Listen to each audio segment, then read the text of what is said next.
Bonjour, vous écoutez Des SI et des Hommes, le podcast créé par Stratégie pour parler numérique, informatique, digitalisation, entrepreneuriat et bien d'autres sujets. Vous allez découvrir des conseils, des bonnes pratiques, des concepts clés à travers le témoignage de notre invité. Donc bonjour à toutes et tous, ravi de vous retrouver pour ce nouvel épisode de Des SI et des Hommes. Pour ce nouvel épisode, j'ai le plaisir d'accueillir Romain Dozan, responsable IT Data du cabinet Lexpart, pour parler numérique et juridique. Bonjour Romain. Bonjour Nicolas, merci de me recevoir. Merci à vous d'avoir accepté mon invitation à participer à cet épisode de DSI des Hommes, à distance malheureusement, parce que le contexte nous l'a un petit peu imposé, mais bon, on a la chance d'avoir des outils qui nous permettent de continuer un petit peu à faire des choses. Avant de rentrer dans le vif du sujet, je vais vous poser la question que je pose à tous mes invités. Quel est votre premier souvenir d'informatique ou de numérique? Je crois que c'est une disquette. Une disquette, je me souviens, mon premier souvenir est assez contextualisé parce que je me souviens que c'était chez mes grands-parents qui avaient dans leur grenier un gros PC, un vieux PC. Alors je serais incapable de dire quel modèle, mais un Hmm. écran qui devait faire 10 tonnes, évidemment. Et mon premier souvenir, c'est une disquette qui, pour la faire tourner, il fallait passer en mode sans échec sur MS-DOS. Voilà. D'accord, d'accord. Et c'était quelle disquette? La souple ou Alors, la... je crois que c'était un petit jeu qui s'appelle Descente, un truc D'accord. Ah très oui, très ah oui, simple. oui, je me rappelle bien de ce jeu-là, de ce jeu-là. C'est marrant, c'est souvent ce qu'on me remonte, ce parti disquette dans les premiers Ouais. souvenirs numériques ou d'informatique. On aimerait un peu mieux vous connaître, donc si vous pouvez vous présenter votre parcours, votre métier. Eh ben, j'ai 32 ans, je suis juriste et je suis également DPO, donc Data Protection Officer, Mhm. certifié par un organisme agréé par la CNIL.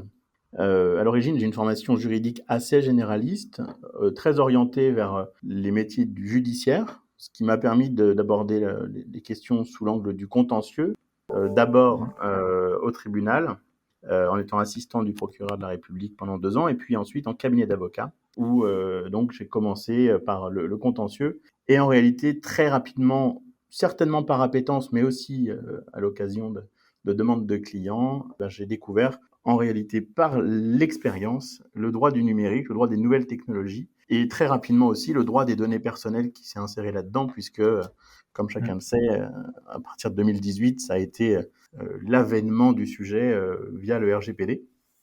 C'est sûr. Donc forcément, ça a été la chose qui a l'épouvantail pour certains, l'opportunité pour d'autres aussi, il faut bien le dire. Mhm. Les entreprises qui ont compris quel était leur intérêt à le faire. Et donc aujourd'hui, je fais très peu de contentieux, mais quasiment que du conseil. Et quand je dis conseil, c'est au sens très large parce que je fais de l'audit, de la gestion de risque, du conseil ou de la rédaction, tout ce qui est dans le domaine du droit du numérique et des nouvelles technologies. D'accord. Et c'est vrai que là, vous l'avez dit sur la partie formation, c'était un point aussi que je voulais aborder avec vous, c'est que l'arrivée de ces nouvelles technologies a clairement bouleversé les professions juridiques. Est-ce que c'est toujours vrai qu'actuellement, les cursus n'ont pas de spécialisation ou peu de spécialisation en droit du numérique? C'est beaucoup moins vrai qu'il y a encore 8 ou 10 ans. Aujourd'hui, je dirais même que c'est plutôt l'inverse parce qu'il y a un effet de mode qui fait que chaque université ou école trouve son intérêt à proposer des contenus et formations de qualité. Donc on peut dire qu'on trouve plus facilement, et pas seulement à Paris, plus facilement qu'avant, des formations dans ce domaine. Maintenant, la réalité des choses, c'est que le droit, en tout cas le droit français peut-être, est plutôt en retard par rapport à l'usage. C'est pas le droit précède l'usage ici, c'est plutôt les technologies et les innovations qui viennent conduire à se poser des questions sur comment légiférer, plutôt qu'on pose un cadre et après on voit ce qu'on peut faire. Donc la formation répond forcément à un certain nombre de cadres importants à connaître, mais en réalité, faire du droit du numérique, c'est quand même être créatif avant tout, y compris juridiquement. Hmm. Ok, c'est vrai qu'on parle beaucoup de cet Internet, c'est surtout le mot qui est utilisé et, voilà, dans le numérique au sens large du terme, et on le considère, est souvent considéré comme une zone de non-droit. Est-ce que vous, quand on vous dit ça, qu'est-ce que vous pouvez répondre aux gens qui parlent de zone de non-droit sur Internet? Peut-être que c'est les gens qui vont que sur le dark web, je sais pas. Parce que, à ma connaissance, non, sur le web, c'est peut-être là où on trouve les cadres plus figés en réalité, et surtout quand on parle de e-commerce. Le e-commerce, pour le coup, c'est quand même quelque chose d'encadré par des règles qui ont, pour les plus récentes, un cadre posé depuis 2013. Donc, on n'est pas sur des choses qui bougent tous les jours. Mais bon, avec l'arrivée des plateformes, avec l'arrivée d'objets connectés, tout ça, ça fait évoluer les choses. Mais le web, en soi, je dirais pas que c'est une zone de non-droit. Je dirais que c'est plutôt, comme pour le reste, un endroit où le droit est tellement immatériel qu'il peut un petit peu être perdu de vue. On peut peut-être être tenté de l'oublier ou de le contourner, mais bon, non, non, c'est pas une zone de non-droit parce qu'il y a des autorités qui contrôlent quand même ce qu'on fait sur Internet. Quelles sont les lois qui encadrent cette législation autour d'Internet, surtout en France? On va parler d'abord de la France ou Union européenne. Quelles sont les lois qui encadrent? Ah, on va être en fait, on est sur une multitude de sujets.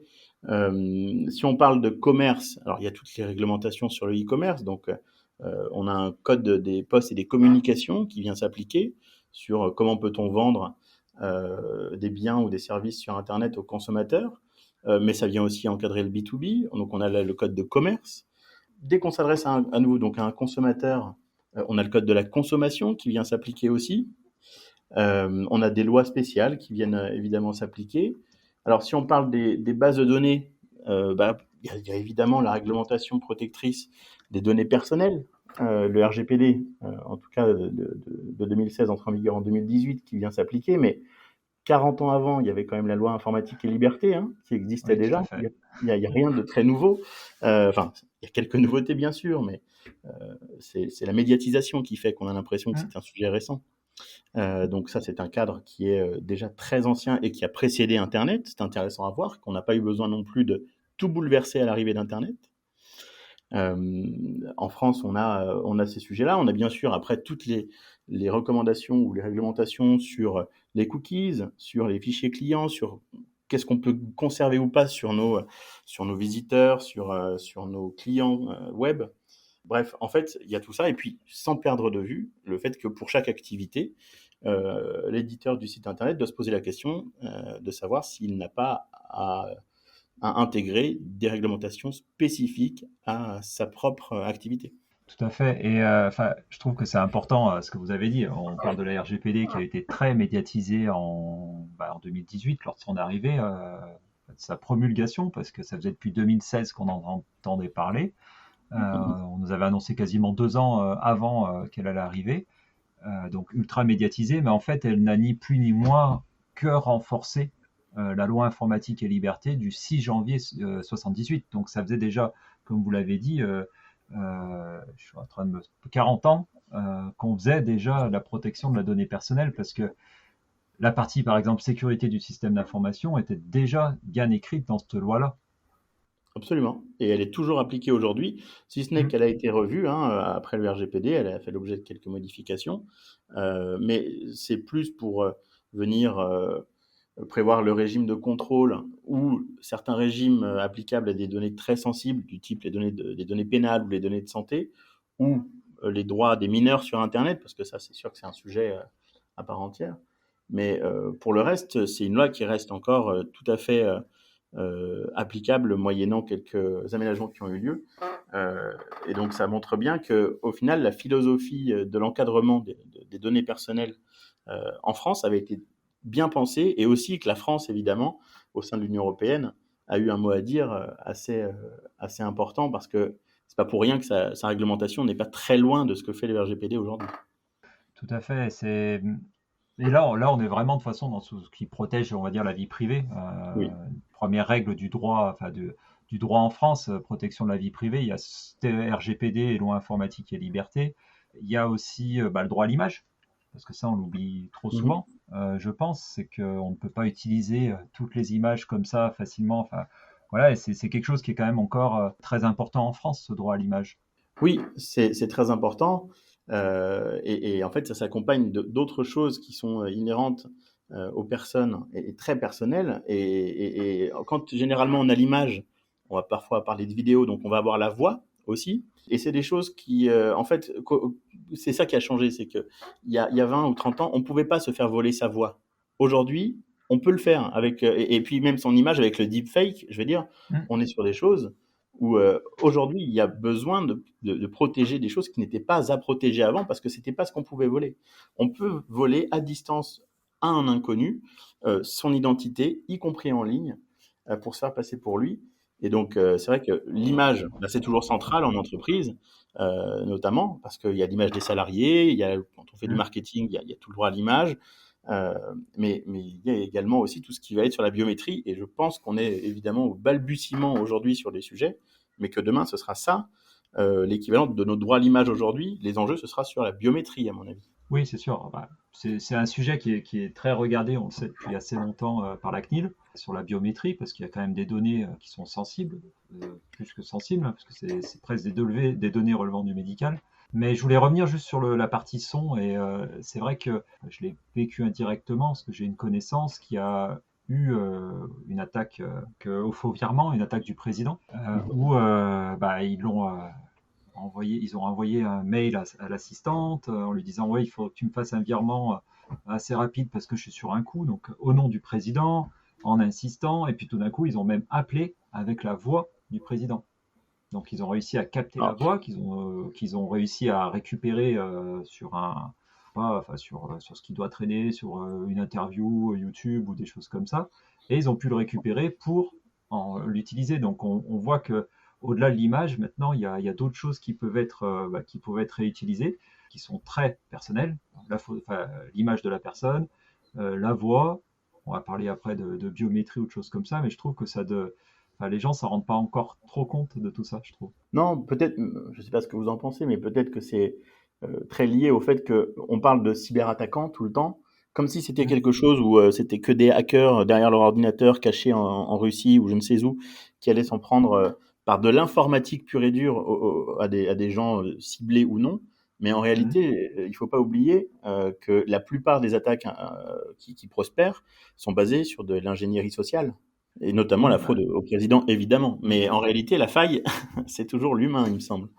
Oui, tout à fait. Bah, j'ai l'habitude de dire dans tout ce que je peux, dès que je sensibilise mes clients ou des étudiants auxquels je donne des cours, 80% des problèmes sont entre l'écran et la chaise.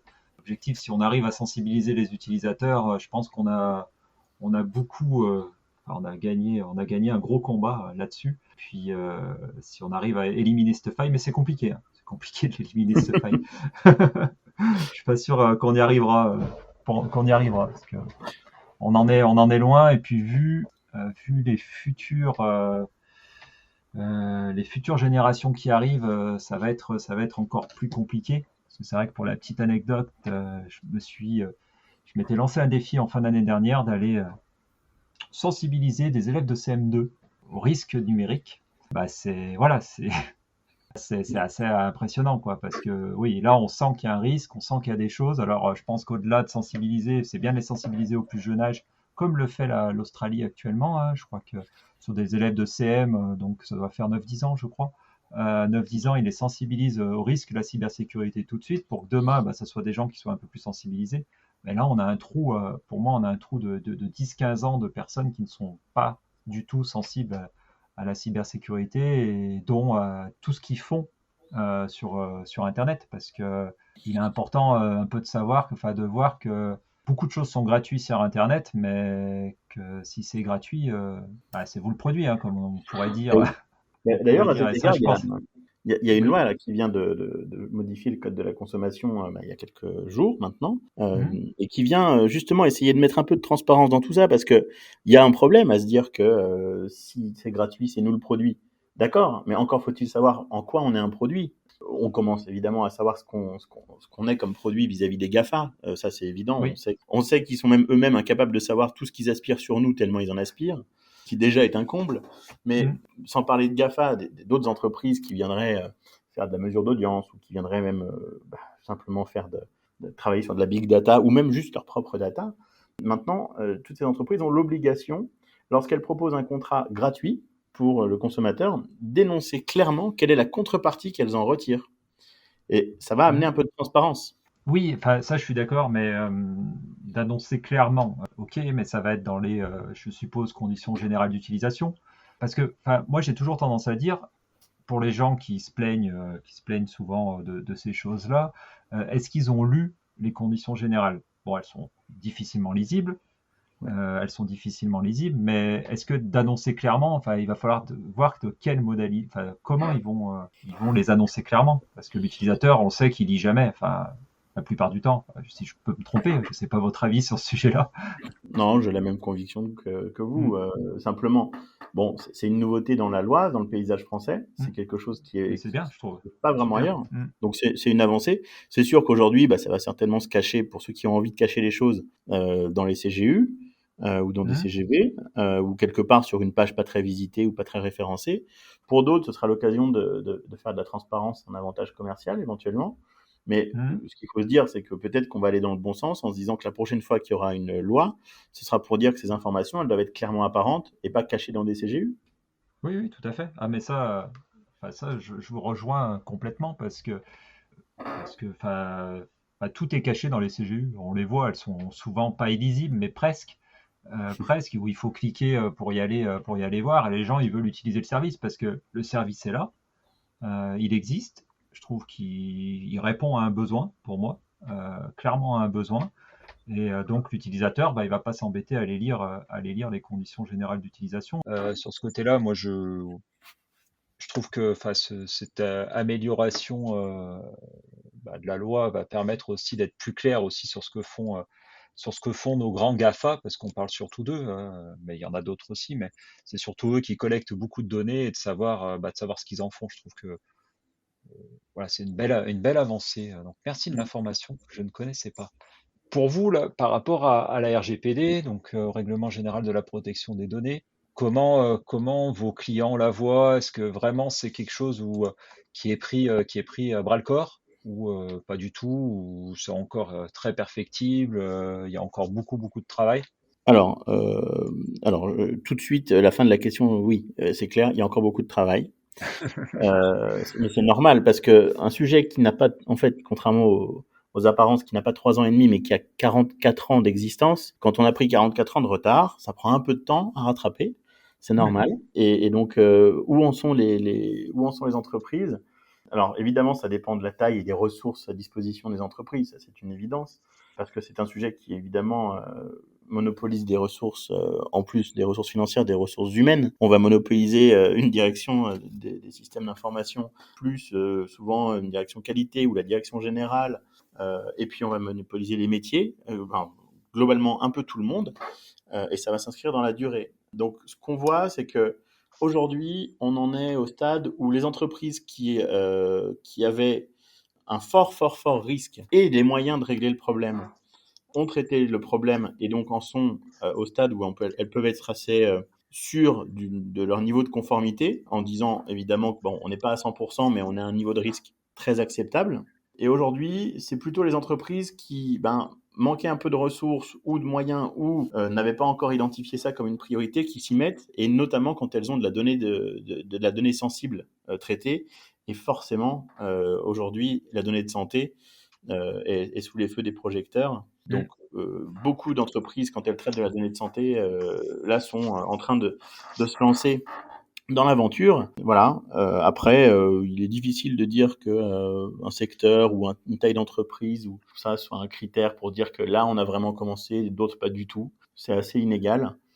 Parfois, il y a aussi des sanctions qui font tilt chez certains en disant tiens, la CNIL vient de mettre plusieurs centaines de milliers d'euros d'amende sur un sujet RH. Bon, bah allez, on s'y met, au moins on commence par le RH. Enfin, voilà, il y a plein de manières de l'aborder. Bon, ce qui est sûr, c'est que ce que en tout cas j'en vois et ce que j'en fais aussi, c'est que c'est abordé sous l'angle de la gestion de risque d'une part et de Mm. l'amélioration Ouais, continue d'autre part, c'est sûr. et certainement pas comme un référentiel machine, par exemple, à se dire, allez, hop, on rentre dans toutes les cases une bonne fois pour toutes, on est certifié 3 ans, on est tranquille. Ça n'existe pas. Donc, nécessairement, quand on s'empare du sujet, c'est pour le long terme, quoi. Oui, puis enfin, je sais pas aussi votre avis sur le sujet. Enfin, c'est pas quelque chose d'insurmontable. Il faut pas que les entreprises aussi s'en fassent à une montagne. Je pense qu'il y a au début un peu de travail pour mettre en place tout ce qui est registre, etc.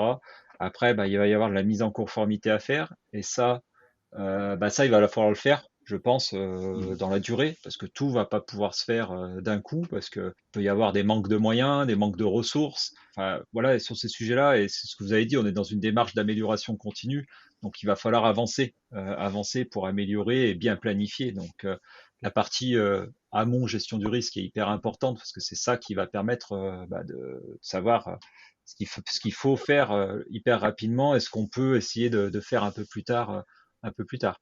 Oui, absolument. Et puis ceux qui ont attendu 2022 peut-être pour s'y mettre, finalement, d'une certaine manière, en tout cas, ont la chance de pouvoir avoir du recul parce que en 2018, quand on a commencé, ou même avant, parce que comme le RGPD a été voté en 2016, on avait commencé les conformités RGPD avant, on n'avait aucune jurisprudence et on n'avait pas vraiment l'interprétation de la CNIL et voire même des CNIL européennes sur le sujet. C'est-à-dire, on n'avait aucun recul, on avait des textes plutôt bien écrits, certes, mais avec aucune marge de manœuvre et aucune interprétation pour certains d'entre eux, ce qui rendait pas très facile les choses. Alors que là, aujourd'hui, on a quand même beaucoup de recul et on arrive à simplifier largement le travail, le nôtre et celui des entreprises sur le sujet, grâce à ce recul qu'on a.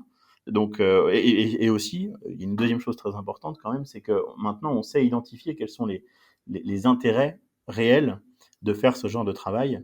C'est pas juste se mettre en conformité avec un texte européen. On est vraiment très très loin de ça. Oui, oui, et puis je pense qu'il y a ça permet aussi pas mal de choses, aussi de d'épurer un peu ses bases. Déjà, je pense que d'avoir des bases un peu plus quali, hein, quand on parle de base client ou de base employé, CV ou des choses comme ça. Enfin, il y a quand même des enjeux autres. Puis on peut découvrir aussi des choses intéressantes pour le business de l'entreprise à faire évoluer quand on fait de la RGPD, parce que quel intérêt y a-t-il de collecter cette donnée si on n'en a pas besoin? Voilà, je pense que c'est un axe aussi qui permet d'améliorer certaines choses en entreprise, Certainement, oui. au-delà d'être quelque chose de légal. Oui, oui. Et puis ça amène de la sécurité. Mm. Et ça, c'est une très bonne chose. Parce que encore ce matin, le monde informatique était en train de publier une étude en disant qu'au niveau des ransomware notamment, Mm. 2022 allait être à peu près 2 fois plus terrible que 2021. Oui. Donc, ne serait-ce que pour Bah, ça. ouais. C'est sûr. Et puis, enfin, moi, c'est pas que j'ai fait évoluer un peu mon discours là depuis quelques années. Je suis en train plutôt de dire à mes clients, il va falloir, vous allez être attaqué. Vous allez être attaqué. Maintenant, je ne sais pas quand, je ne sais pas comment. L'objectif, c'est de savoir comment on va réagir.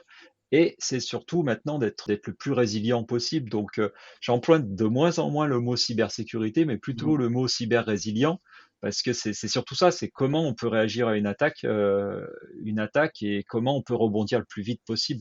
Parce que, enfin, on le voit, n'importe qui peut être attaqué. On a des exemples réguliers en international ou dans le monde sur des structures qui sont qui sont assez importantes. Il y a le cas là sur Saint-Étienne, dans la région stéphanoise, des papeteries Pichon. Oui. Je peux en parler parce qu'ils le diffusent de partout, hein. Enfin, il y a un beau retour d'expérience qui est sur le net et qui a été bien décrit par la papeterie Pichon. Et j'ai trouvé ça, voilà, c'est une belle entreprise. C'est pas non plus, c'est pas la multinationale, mais c'est une belle entreprise française et qui a été attaquée et qui a eu vraiment du mal à revenir à la normale alors qu'elle était préparée. Donc c'est comment se préparer au pire et comment réagir. C'est mon avis actuel, voilà, la partie cyber-résilience. Voilà. Et justement, en cas de sinistre, en cas de problématique, sur des questions, on va dire, sur des questions assez larges, on nous parle souvent des contrats en entreprise qui sont entre le client, la société et un prestataire, que ce soit un prestataire pour un outil métier type ERP ou toute autre chose. Ça, pour vous, qu'est-ce qui est important à savoir, à mettre en œuvre? Parce que je trouve que ces sujets-là sont souvent passés de côté, sont souvent pas assez regardés, parce qu'il y a plein de petites choses qui sont très juridiques et qui peuvent causer de problèmes en cas de litige. C'est sûr qu'il n'y a pas de souci, tout se passera bien. Mais vous, quelle est votre vision un petit peu sur cette partie contractuelle? Alors déjà, la première chose, c'est, vous avez dit le mot assurance, et je pense qu'il ne faut pas perdre de vue qu'un risque IT, ça s'assure, comme le Oui. reste. Mmh. Surtout si comme certains, on fait le constat que le risque IT est en fait le plus gros risque des entreprises aujourd'hui. Euh, Déjà, on s'en assure. Bon, ça c'est important de vérifier que le contrat d'assurance s'applique bien à tout ce qu'on pourrait souscrire comme contrat avec des fournisseurs en informatique, que ce soit du software ou du hardware avec du logiciel dedans. Mais ça, c'est quand même déjà assez important. Au-delà, dans les contrats, effectivement, moi, j'aurais tendance à croire qu'on s'est un petit peu habitué quand il s'agit d'informatique à cocher des cases et donc pas vraiment à lire ce qu'il y a dans le petit lien ou même en B2B à vraiment négocier autant qu'on négocierait un autre type de contrat. Je crois que c'est une erreur parce que ce que je vois en contentieux, c'est que la plupart des contentieux viennent dans le droit des nouvelles technologies de deux choses. La première, c'est une incompréhension du client qui n'avait pas vraiment compris, par exemple, une phase de recette ou une phase d'interfaçage ou de migration d'un ERP. Et puis l'autre, c'était une clause à laquelle je pense qu'il faut que tout le monde fasse très attention, qui est la clause limitative de responsabilité, parce que plus encore que dans énormément de secteurs, il est vraiment d'usage que les fournisseurs, alors les fournisseurs, on va être clair, hein, les éditeurs de logiciels et de progiciels, inclut une clause qui limite leur responsabilité quoi qu'il arrive et quelles que soient les conséquences, notamment paralyser l'activité, hein, voilà, Mhm. Oui, et ben, il limite ça au montant de l'abonnement. oui, c'est vrai. Mhm. Et ça, c'est inspiré non pas c'est pas parce qu'on est en domaine IT que c'est l'usage logique, hein. Ça vient du droit avec les consommateurs. Voilà, vous avez un problème avec votre fournisseur, enfin votre opérateur téléphonique, bah, il y a cette clause-là pour vous. Bah, c'est effectivement autorisé. Si vous payez 12 euros par mois et que ça vous en fait perdre 500 pour je sais pas quelle raison, eh ben, on vous remboursera 12, c'est la loi. Sauf que en B2B, c'est pas la loi. Et c'est quelque chose qui se voit vraiment énormément. Et autant dire que quand on est, je sais pas, on a un ERP ou un CRM qui tombe en panne pendant un mois, c'est quand même évidemment, c'est un délai très long, mais là, Mhm. mais c'est pas le prix de l'abonnement notre préjudice, ça c'est sûr. Oui, Donc tout à ça fait. c'est vraiment le sujet sur lequel je vois beaucoup de monde baisser les bras et qui pour autant est vraiment très très très important à bien mesurer. Voilà, ça c'est la clause responsabilité. Et puis après, pour le reste, j'irais plutôt sur des clauses qui sont assez opérationnelles.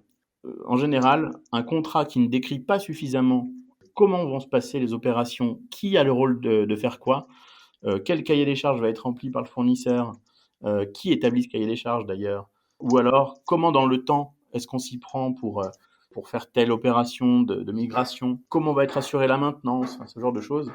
S'il n'y a pas de clause vraiment descriptive et avec un certain niveau de détail, je pense qu'on est face à un contrat qui peut mettre en risque et qui peut mettre en risque les deux parties. Enfin, finalement, ce que vous dites, c'est que bon, il y a la partie très, on va dire juridique, si je peux me permettre, hein, la partie très juridique qui est plutôt régie clairement par la loi, et puis l'autre partie, l'offre qu'a faite le prestataire, ni plus ni moins, qu'elle doit être très documentée, enfin qu'elle doit être très documentée pour bien cadrer tout ce qu'il y a dedans.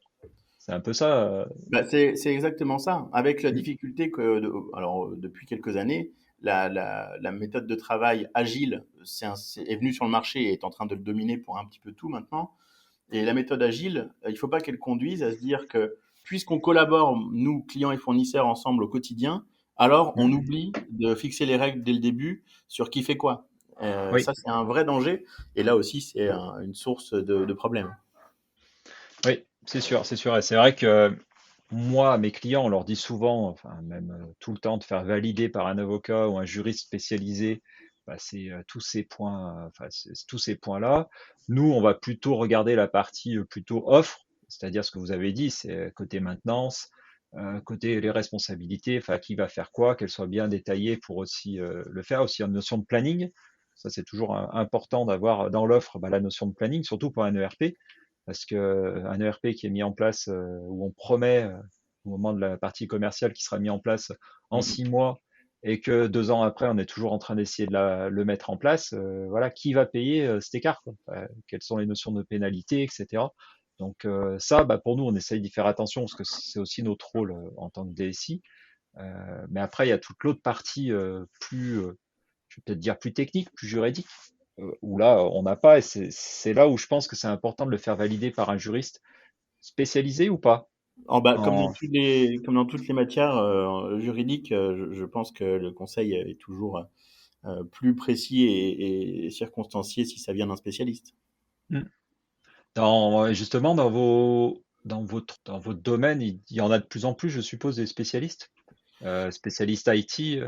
Je n'ai pas de chiffres, la profession n'a pas établi de chiffres là-dessus. Ce qui est sûr, c'est que l'Ordre des avocats au niveau national a mis en place une mention de spécialité droit des nouvelles technologies il y a quelques années.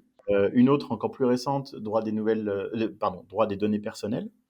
Oui, Voilà, donc ça veut dire que c'est reconnu comme étant un domaine d'activité suffisamment important, évidemment, pour justifier une spécialisation comme le droit du travail, le droit commercial, le droit des sociétés. Maintenant, dire qu'il y en a beaucoup plus qu'avant, pas nécessairement. C'est simplement qu'aujourd'hui, les sujets que les clients ont à traiter en entreprise sont de plus en plus liés aux nouvelles technologies. Donc, oui. le marché, pour nous, nos clients, le marché est en train de totalement devenir soumis au sujet IT, quoi. D'accord. D'accord, d'accord. C'est vrai que de toute façon, on le voit tout le temps et je pense que votre métier, votre activité sur ce point-là ne va cesser de grandir parce que de plus en plus, on le remarque, les sociétés commencent à faire appel à des juristes ou des avocats spécialisés en IT. Comme vous l'aviez dit tout à l'heure aussi sur la partie assurance, on a de plus en plus de sociétés qui adhèrent à des assurances cybersécurité. Donc on voit que le sujet quand même commence à monter. On a du retard, hein, il n'y a pas que dans la partie juridique, on a du retard beaucoup sur ces sujets-là en France, je trouve. Hein, contrairement aux pays anglophones qui sont un peu plus avancés que nous. C'est mon avis perso hein, de ce côté-là. C'est pas vous, votre Ouais, vision un il petit y a peu. peut-être une question de culture liée peut-être au conseil aussi, hein, tout simplement. Oui, Moi, je connais moins le modèle anglo-saxon, mais un petit peu le modèle germanique, l'Allemagne, l'Autriche, etc. Où là, on est sur une culture qui est où le conseil vient toujours en amont déjà, et ensuite où il y a nécessairement en début de projet un budget qui est alloué au conseil. Alors là, je dis conseil, pas que le juridique, hein, oui, mais technique, juridique, pour que ce soit étayé et que en fait, on aborde les risques en amont, ce qui fait qu'on les a déjà mesurés. Et quand on voudra ensuite les traiter ou les gérer ou les réduire, bah, on saura déjà quel est le point de départ et toutes les solutions qu'on a imaginées en amont pour arriver à cet objectif-là. Parce que finalement, ce qu'on fait, que ce soit à mon avis en DSI ou chez nous mm, en cabinet d'avocat, c'est ni plus ni moins que d'aider à réduire des risques. oui, tout à fait. Tout à fait. Je suis complètement d'accord avec vous et c'est ce qu'on fait tout le temps et pour qu'on puisse éviter tout type, enfin qu'on puisse éviter pas tout type parce que c'est impossible d'avoir le zéro risque. On essaye de minimiser, on va dire, l'impact d'un risque sur les entreprises de nos clients. J'avais une question encore par rapport à tout ça, c'est qu'on a parlé beaucoup de droit autour de la France, mais on a toujours une question autour de l'international. Est-ce qu'il y a un droit international ou pas au niveau Alors, du un droit numérique? international, non, clairement pas. Si on parle d'un droit de fond, c'est-à-dire des règles où on se dit, de toute façon, quelle que soit l'entreprise et quel que soit le pays où elle est installée, elle doit respecter ces règles-là pour pouvoir proposer un produit en ligne ou un produit ou une nouvelle technologie ou un objet connecté. Non, il n'y a pas de D'accord. référentiel. Mais quand même, il y a plusieurs choses à avoir en tête. D'abord, le RGPD s'applique en réalité non pas au niveau européen, mais mondialement, Oui, puisque en fait, il se dirige et il s'applique à toutes les entreprises qui proposent des biens ou des services à des personnes se situant en Union européenne. Donc en réalité, oui. ben, comme on passe la moitié de nos achats et de nos commandes auprès de sociétés qui sont hors UE, bon, donc déjà toutes ces Mm. sociétés sont concernées. Et puis la deuxième chose, c'est que en réalité, tout ça est très politique, puisque la réalité, c'est que c'est des traités qui sont souvent des traités bilatéraux entre l'Union européenne et d'autres pays qui permettent de faire soit du commerce, soit d'établir des référentiels communs, notamment en matière de données personnelles. Voilà, et donc bien sûr, bah, sans que ce soit très surprenant, aujourd'hui, on n'a pas vraiment de cadre de référence avec les États-Unis, qui sont pourtant certainement en matière IT un des principaux partenaires des entreprises Oui, françaises, tout à fait. Ouais. qu'on bosse tous sur Microsoft ou sur Google. C'est difficile de passer ni par l'un ni par l'autre. Mm. Et ben aujourd'hui, hein, on n'a pas de cadre de référence. Et évidemment, tout ça est très politique puisque c'est lié au Patriot Act et à tout ce qui ferait qu'on pourrait avoir l'administration américaine qui aurait accès à toutes les données sur demande, quel que soit le motif d'ailleurs de la demande. Oui, tout à fait. Normalement, c'est cadré par rapport à Les tout objectifs de ce- lutte contre, notamment contre le ouais, contre le terrorisme, mais c'est vrai que c'est une grosse difficulté en France. Et enfin, pour moi, à chaque fois, on essaie d'y faire attention parce que peut vite avoir des données hébergées aux États-Unis par tous ceux du GAFA hein, qui sont hyper importants, enfin qui sont hyper présents. Et c'est un vrai problème parce qu'entre tous ceux qui hébergent sur du Microsoft 365 ou sur des plateformes AWS ou sur des plateformes Google, voilà, on a quand même fait le tour des gros outils et je pense à mon avis de 95% de l'usage des entreprises françaises. Voilà, il y a un vrai sujet là-dessus et pour l'instant, bon, malheureusement, il n'y a pas trop de réponses, pas assez de réponses, je trouve, en France. On parle de plus en plus de souveraineté numérique. Il faut que ça avance. Et puis, bah, ce qui arrive de l'autre côté aussi avec la Chine, où, on parle plus des GAFA, mais alors je me rappelle plus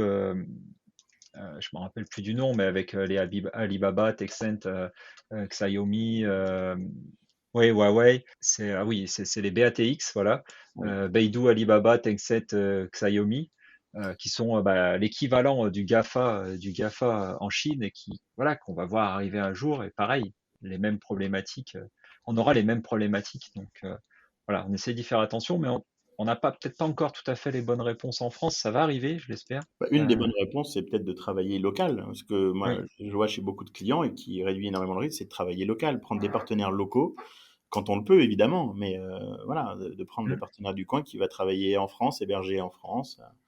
Et mm. voilà, déjà là, on limite énormément les risques. Oui, parce que bon, Microsoft 365 bah, si vous êtes client français, c'est hébergé en France, mais voilà, après, on sait pas jusqu'où ça se contraint. Alors, ils sont contraints par la RGPD, donc ils doivent indiquer si ces données sont transférées à l'extérieur de l'Union européenne. Mhm. Mais bon, voilà, c'est encore un peu flou tout ça. Après, bon, c'est difficile de trouver mieux, malheureusement, sur des produits M365, Microsoft avec les suites Office, etc. Ah, c'est sûr. Donc voilà, on le voit bien, l'État a commencé à battre un peu en retraite en demandant aux administrations de basculer bah, enfin, de sortir de M365. Il leur a demandé de Mhm. sortir. C'est pas vers Exactement. où ils vont aller, mais on leur a demandé de sortir. Le papier. Voilà, tout à fait. Pour terminer, moi j'aime bien poser quelques questions un peu plus personnelles, parce que dans le but de Mhm. DSI et des hommes, il y a le mot homme. Et alors, pourriez-vous nous parler d'un de vos échecs, difficultés, doutes, et aussi quels enseignements vous avez pu en tirer? Oh, oui, oui, oui, comme ça, il faut que ça me vienne. Oui. Ah, ben, un échec, je vais prendre quelque chose de lié au professionnel et même au RGPD. Une de mes premières missions, ça a été d'accompagner une entreprise industrielle qui n'avait pas vraiment les ressources humaines, mais qui avait la volonté et les ressources financières pour faire le travail. Et en réalité, on a fait l'audit, on a fait la carto, le registre officiel des traitements obligatoires, et puis dans le plan d'action qu'on a proposé, ça s'est arrêté avec le Covid. Non pas par D'accord, manque de volonté, mais parce que je l'ai compris après un échange avec le dirigeant très tardif, mais parce qu'en fait, c'est une entreprise qui avait besoin qu'on soit là physiquement avec elle euh, pour échanger, pour faire avancer les sujets. Voilà, en d'accord. présentiel, vraiment. Ils avaient besoin de cet échange humain, vraiment de proximité. Et voilà, c'était un échec que j'avais pas réussi à analyser en me disant pourquoi est-ce que ça s'est arrêté alors que ça se passait bien. Et voilà, ce qui était intéressant pour rebondir, c'est de prendre le téléphone, d'oser prendre le téléphone alors que la mission était terminée, pour demander, Oui, bon, alors, comment est-ce qu'on aurait pu faire, comment on pourrait faire la prochaine fois, et donc de ne pas faire de suppositions, hein, de se baser sur la réalité du retour terrain, mm. et voilà. Bah, top, top, top. Ouais, c'est vrai que ce côté-là, bah, quand on est passé en distanciel, beaucoup ont eu du mal à l'appréhender et certains domaines, parce que surtout dans le milieu Enfin, non, il n'y a pas de règle. Bah, il y a certains qui ont très mal vécu ce côté distanciel et ont perdu le lien. Je trouve que c'est le lien qui s'est Ouais. perdu et donc ça a pu Mm. créer cette difficulté que vous avez eue sur ce projet-là. Et si vous aviez un livre, une série ou un film à nous conseiller, en Euh, lien avec la thématique ou autre, hein. Bah, avec la thématique, pas forcément. Non, je vais plutôt être sur un livre. Et je conseillerais de lire L'Énéagramme de Éric Salmon. Ah, j'en ai entendu parler. J'en ai entendu parler. C'est Je crois qu'il est très dans ma intéressant. liste de lecture. Ah bah, le problème, c'est que si vous commencez à lire ce livre-là, vous allez vouloir lire les autres après. D'accord, C'est d'accord. Bon, intéressant. bah, je le mettrai bien dans le résumé de l'épisode, comme ça tout le monde pourra le voir. Top. Bon, bah, merci bien. Quel est votre mot de la fin? Ah bah, le mot de la fin, ça Oui. consisterait peut-être à se dire qu'il faut croire dans toutes les bonnes choses qu'apporte l'humain dans Mm, les technologies et peut-être les technologies pour l'humain et que tout ça, ça mm. mérite de croire en des beaux projets et de toujours être créatif pour trouver des nouvelles idées et d'avancer vers l'avenir de façon plus sereine que ce qu'on voudrait là aujourd'hui à nous, Mm. voilà, nous faire vivre comme, comme situation parfois psychologique pas facile. Oui, tout à fait, tout à fait. Et puis moi, enfin, il y a une certitude pour moi sur le monde du numérique et sur le monde d'Internet, c'est l'utiliser, c'est forcément s'exposer, hein. Voilà, on le sait, c'est le risque. Et je pense que chacun doit faire preuve d'une certaine responsabilité individuelle. Moi, je trouve que sur tout un tas de sujets, des fois, des gens vont beaucoup trop loin sur Internet, ou même dans des solutions qu'ils proposent, alors qu'ils le feraient peut-être pas forcément dans la vie un peu réelle. Donc voilà, après, il va falloir peut-être un cadre. On a en France de chance d'avoir un beau cadre, je pense, qui est perfectible, hein, qu'on peut encore améliorer, mais je trouve que voilà, je trouve qu'il y a une conscience collective à prendre, mais d'abord une conscience individuelle, comme on l'a pu le voir tout le long. Mhm. Romain, où est-ce qu'on peut vous retrouver sur les réseaux sociaux, LinkedIn, je suppose? Sur LinkedIn, Ouais. exactement, à Romain Dezan, et sinon bah, sur le site internet du cabinet lex-part.com. Ok, je mettrai tous les liens dans la biographie de l'épisode, comme ça, bah, si nos auditeurs ont envie de vous poser des questions, je les invite à vous les poser. Et puis voilà, via votre site internet, via le site internet de l'Expert ou via les réseaux sociaux. Et puis bah, si vous avez d'autres questions à propos du système d'information, n'hésitez pas à nous contacter via Facebook ou LinkedIn. Abonnez-vous sur votre plateforme d'écoute pour ne rater aucun de nos prochains épisodes. Suivez-nous sur nos réseaux sociaux. N'hésitez pas aussi à nous mettre de jolies petites notes, surtout sur Apple Podcast, qui nous permettra de remonter. Et puis à bientôt sur DSI des Hommes. À bientôt Romain et merci beaucoup. Merci Nicolas, à bientôt.